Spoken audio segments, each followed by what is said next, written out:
पाकिस्तान की मशहूर टिकटॉकर और एक्ट्रेस जन्नत मिर्ज़ा ने हालिया एक इंटरव्यू में एक ऐसा इंकशाफ किया कि सोशल मीडिया पर हलचल मच गई। उनका कहना था कि भारत से उन्हें एक फिल्म की ऑफर आई है। हम जैसा कि नाजरीन देखते हैं कि आजकल पाकिस्तान और इंडिया के काफ़ी क्लैशेस चल रहे हैं। गुज़िश्ता कुछ अरसे से हम नाजरीन देख रहे हैं कि काफ़ी पाकिस्तान और इंडिया के हालात भी कुछ ठीक नहीं थे। काफ़ी क्लैशेस थे, इंडो पाकिस्तान की वॉर चल रही थी और उसी के साथ अगर हम बात करें हानिया आमिर और दिलजीत दोसांझ, उनकी भी फ़िल्म रिलीज़ हुई है।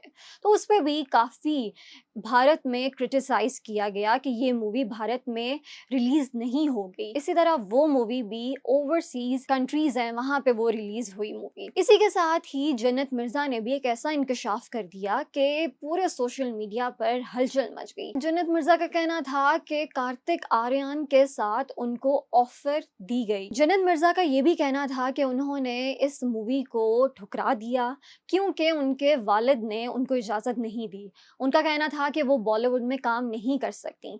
जन्नत मिर्ज़ा ने एक और इंकशाफ किया कि आजकल जैसे बहुत से लोग हैं जो सिनेमा घर नहीं जाते। ज़्यादातर वो सोशल मीडिया यानी टिकटॉक हो गई या फिर सोशल मीडिया की जो रील्स हैं उनको ज़्यादा तरजीह देते हैं।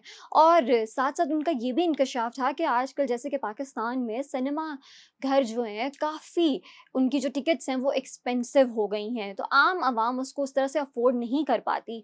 इसलिए उन्होंने उस जो ऑफ़र थी उसको ठुकरा दिया। अगर हम बात करें जन्नत मिर्ज़ा की तो उन्होंने पाकिस्तान की फ़िल्म में भी काम किया था, जो सैयद नूर साहब की फ़िल्म थी और वो फ़िल्म काफ़ी फ्लॉप गई। लोगों ने उस तरह से उसको पसंद नहीं किया।